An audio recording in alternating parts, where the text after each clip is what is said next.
بعضی کسا فکرتان باشه شیطان او را بازی میته، فریب میته، او را میگه تو با تقوا هستی، به چند حدیث عمل میکنه. مثلا یک نفر یک کمکی، مثلا ما آمدم اینجا یک دارم درس دادم، شیطان میبر من میگه ماشاءالله استاد اینا درس دادی، دعوت کردی، خلاص دیگه اینمی دین است، در حالی که نه. رسول الله صلی الله علیه و میگه نه، این دعوت یک بخش دین است، و ایمان و بدعون و 70 شعبه. تو باید در 70 چند بخش ایمان در کلش همین قسم نمره بگیری. بعضی کسا در یک مضمون که نمره خوب گرفت نه، خلاص دیگه شیطان برش میگه که هستی و نیستی، با تقوا تو هستی. یک وقت برای که دم یک مضمون 100 آفرین گرفته، در 70 چند تای دیگه 0.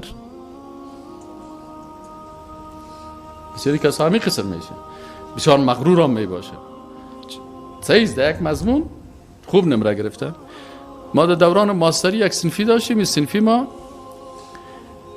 از یک استاد از یک مضمون بسیار میترسید.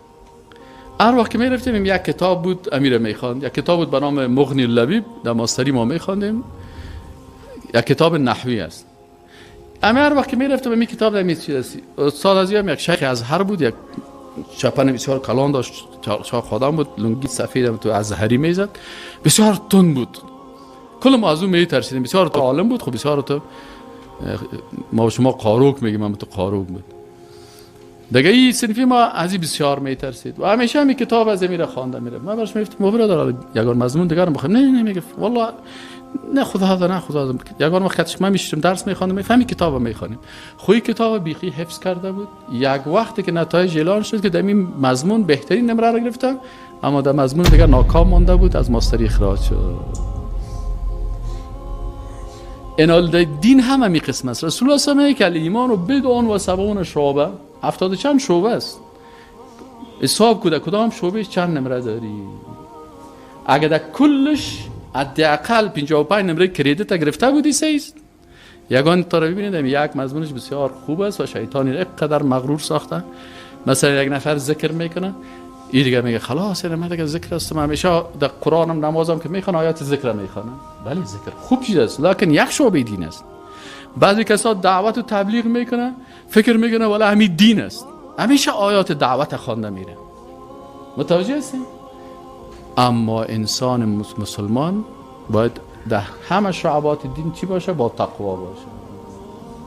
والعمل بالتنزیل گفتن، نگفته به یک بخش تنزیل، نگفته به 10 آیت قرآن، باید به تمام آیات قرآن و احادیث رسول الله صلی الله علیه و سلم چی کنی؟ عمل بکنی. یک نفر پرسانش کردن و بسیار آدم با تقوا بود.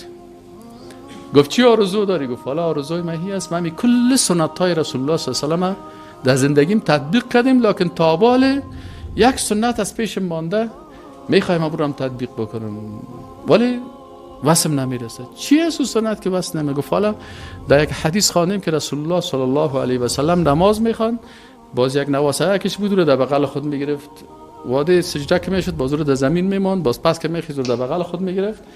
ما اهمی حدیث تابال چی نکردیم؟ چون نواسه ندارم. از این خاطر گفت من جگرخون هستم.